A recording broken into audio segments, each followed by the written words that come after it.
Hello everybody, I am Tiffany and today I am bringing you another movie review.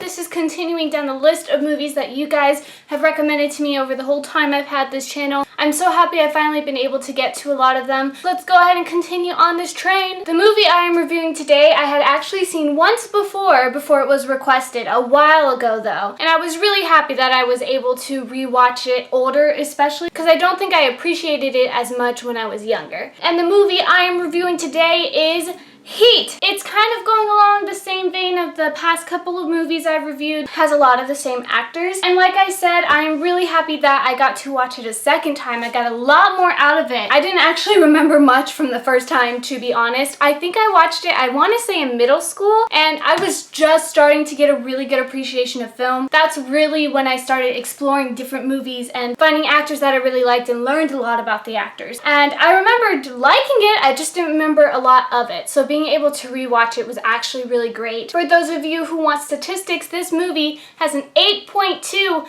out of 10 on IMDb, which is awesome. And let me tell you, totally deserves that rating. It's 2 hours and 50 minutes, so it's a long movie. So be prepared to sit down, get your snacks, just relax, chill, and watch it. Not as long as The Irishman though. So if you made it through The Irishman, you can definitely make it through this. It's very intense and action-packed in a way. I liked that it kept me on the edge of my seat so much. It was super fun, and frankly, it didn't feel like a 2 hour and 50-minute movie. For me, it's a really great movie. I don't know if this is the first movie that had Robert De Niro and Al Pacino, but this was the first movie that I saw them both together and seeing their dynamic and how they played off each other, and oh my gosh, it was amazing. All of these actors did such a great job. Let me tell you who the cast is, because it will make you want to see this movie if you have not seen it and waited a long time like I did. It stars, of course, Robert De Niro. Hopefully you should know who he is. He's a pretty big actor. There's Al Pacino, another really big name. Val Kilmer.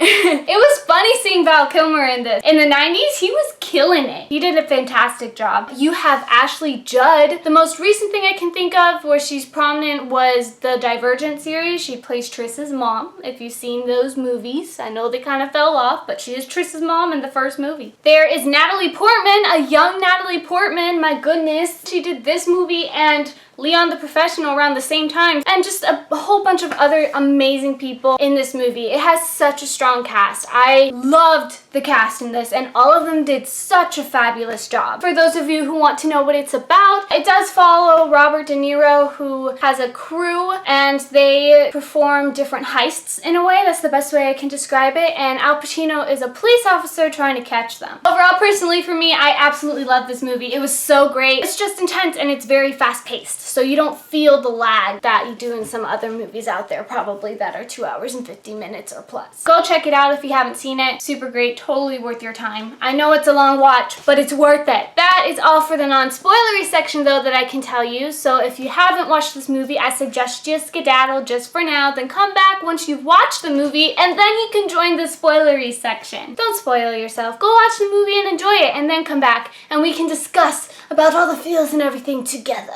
Goodbye, non-spoilery people. Goodbye! I just loved how everything played out in it, in all honesty. I can't believe that I couldn't remember most of it from when I was younger. The opening scene is great. It just sets the whole tone for the movie. It's very intense. You see them in the middle of the heist, and the one dude who messes it up, oh man, he got me mad right off the bat, and I knew he was going to be trouble, and I knew they were going to try and kill him immediately after it because it's that type of film. But man, that sucked. Like right off the beginning, it goes wrong, and you can already tell they're this group of people that is very organized. You don't mess things up. You don't go against the plan. And this dude shoots one of the police officers they're robbing from just because he feels like he was looking at him funny. Really? The police officer, I think they said, was deaf from the blast, so he couldn't really understand what was going on, and he was just kind of staring. And the new guy on their crew just decides to be pissed off and go bam! And what do they have to do? They have to shoot all of the other police officers. It sets this whole thing in motion. And I knew as soon as he got away that he was going to be trouble. They set the first scene up so you know that this is a crew, but that they have their stuff together. This isn't an amateur crew that just messes up. They have everything planned out to the T. They know the response time for the police officers, how long they have until the police arrive and they get caught. They know everything down to the second. Not the minute, the second. And then you also understand how Robert De Niro's the head in the scene at the diner where he's about to take out the new guy they have put on the crew. It tells you a lot about Robert De Niro's character Neil. He's not afraid to rough somebody up in a public place. Granted, they finally take the worst part of it outside, but you still see people staring in that diner. He basically punches the dude in the diner. In the diner. And then you just see Val Kilmer stare at the other guy that's looking at them, going, but you understand immediately De Niro's the boss. De Niro's always the boss. That gave me chills in all honesty because you saw how powerful and ruthless De Niro can be. Granted, the guy got away because police came and the guy was smart enough to run, but still, it set the tone for who this dude was. Then you get an introduction to Al Pacino's character, Vincent Hanna, and man, I actually felt bad for Al Pacino. I just remember kind of the first time watching it that I don't think I really liked him, but that was because I was cheering for Neil to make it. But watching this again, I had more of appreciation for Hanna. I think what bugged me was really his relationship with his new wife. His new wife pissed me off. He is very upfront with that his job is his number one thing. His job is him. He lives and breathes his job. And just some of the stuff that happened with her pissed me off. That moment towards the end where their marriage is falling apart, but she cheats on him and the guy's still there. Hanna walks in and she's just casually eating, making breakfast, watching TV, and tells the guy who she cheated on him with to stay. First I felt bad for the guy because you just hear him go, I'm sorry, I didn't know. And Hannah's pissed, of course, but you can't blame the guy for not knowing. But they're both telling him to stay in this really awkward situation. And I'm just sitting there being like, how could you do that? He's not giving you enough attention, you leave. I was upset for him. I felt bad. That's not a good thing to do as a person, as a human being. You should not do that, okay? That's not cool. Natalie Portman did a great job as her daughter though, even though she wasn't in a lot of scenes. For some reason my head thought she was in a lot more. I do say I feel like there was some character development kind of missed, but it wasn't necessarily absolutely imperative. You got the gist. She sees Hanna as this father figure, but she's depressed. She's lost. And the moment at the end where she cut her wrists in the bathtub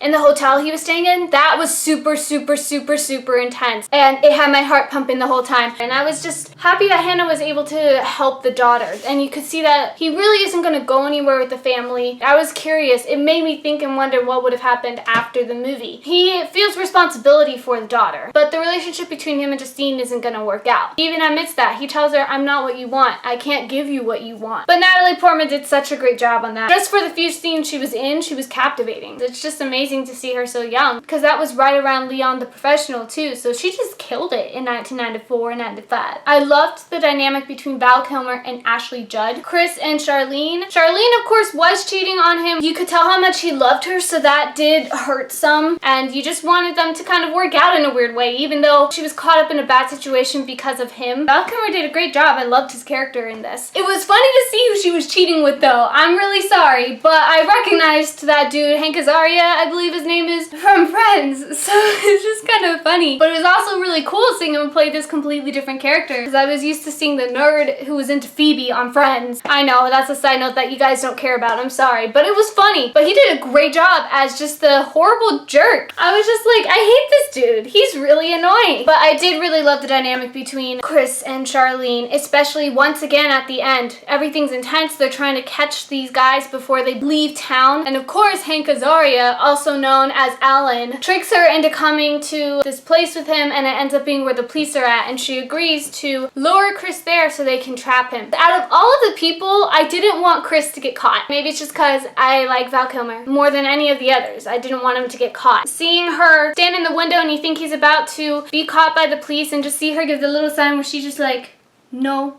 And he gets it. Oh, it was so heartbreaking, but it was also this really great example of using your eyes and not words necessarily, and the expression on your face to convey your emotion. You felt the intensity of everything. You know that if the police saw that, if they even get a whiff that she just helped him there, that she's dead. She tells them that that wasn't Chris. Chris drives away, and then you just feel the intensity because the police officer is smart enough to call and ask the other police officers to check the car that just passed by. But luckily, it clears and he goes away.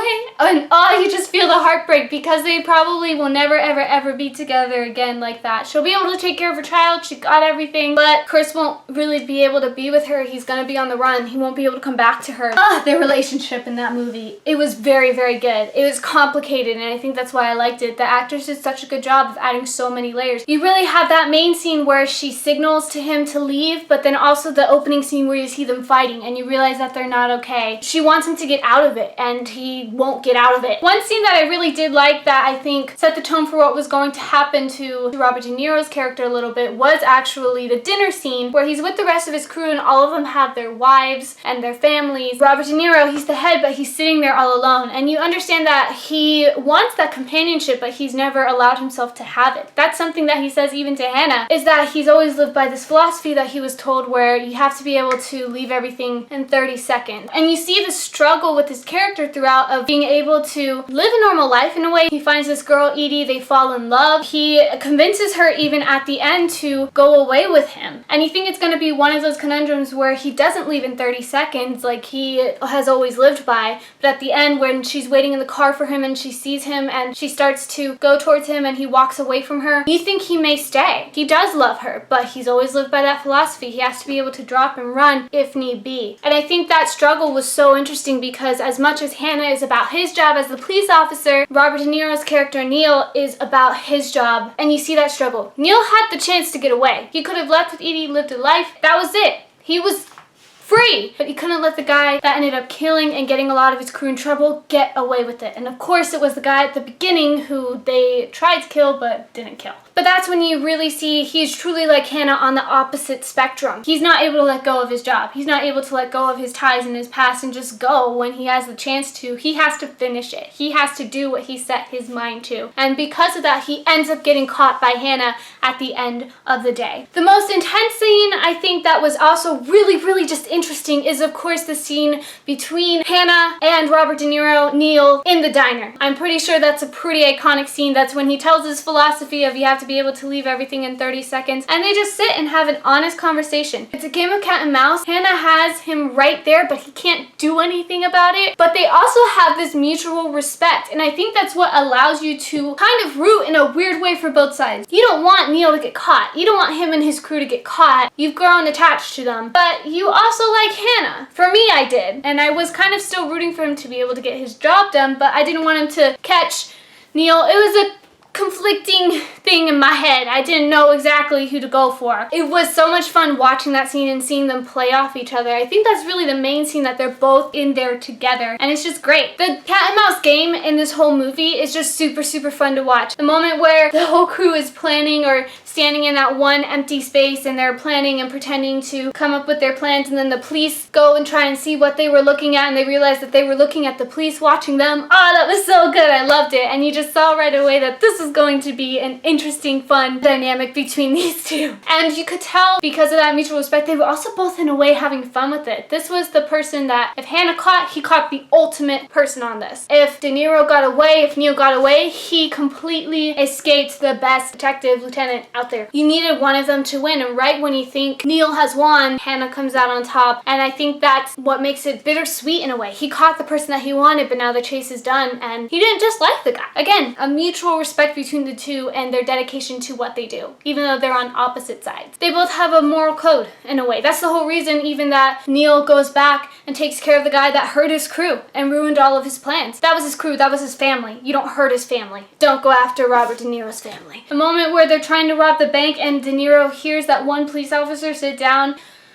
I was annoyed for Hannah. Even though I didn't want Neil to get caught, I was still annoyed and going, oh my god, this dude's stupid. And I don't think he even acknowledged it, and I was just like, dude, acknowledge that you just ruined their whole plan to get this guy. My goodness. That final main heist where they rob the bank before everything just completely goes to pieces, I thought they did that so well. You know it's not gonna go right, but it makes you think for a second that it may, because you have Michael Cerrito, one of the main guys, get to the car fine. You have one more person get there fine as well, and then finally everything just explodes. What I also really liked about that scene is it again gave you the insight of what Hannah will do for his job. There's a moment Michael Cerrito is running away, they're trying to kidnap him, and he grabs a little girl and uses her as a human shield. As a human shield! It works for some of the police, but Hannah doesn't hesitate. He aims and shoots and kills. Even though the girl is right there in his arms, and frankly, Hannah could have hurt her. To me, that showed that's who Hannah was. He will do anything to get who he needs to get. He did protect the girl, and he does care about that, but I think that moment showed that at the end of the day, he's gonna do his job. He's gonna get this guy, no matter what. Not cold-blooded, just focused. That's who he wants. He's gonna get him. I will say I had one theory at the beginning which ended up not being true, was the fact that Natalie Portman, she's waiting for her dad to come, and you never see who her real dad is, you just hear that he didn't come through. I, for some reason, thought it was going to be Robert De Niro.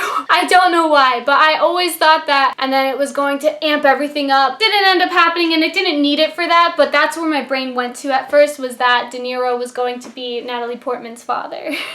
Overall, it was just a super, super, super great movie, and I would highly recommend it to anybody who hasn't seen it. I'm really, really happy that I got to rewatch it because I really enjoyed it 10 times more the second time around. That is really all I have to say about this. Go and watch it, even if you stayed through the spoilers. Just go and watch it and then come back and let me know what you think yourself. Thank you so much for joining me today. If you have any other book, movie, TV recommendations, please leave them in the comments below. I love your suggestions. I do see I'm trying to do a lot of videos on all of your suggestions you guys have given me. And thank you for sticking with me, of course, as always. If you want any updates on anything, please go to my blog, TiffanyBooksAndMovies.blogspot.com. It just gives you updates on when I have new videos, if there's a reason that there isn't one up, and also acting stuff because I am an actress, and just other fun events that may be coming up. Thanks so much for watching. Have an awesome day, evening, afternoon, whatever time of the day you're watching this, and don't forget to be awesome. Alright, goodbye!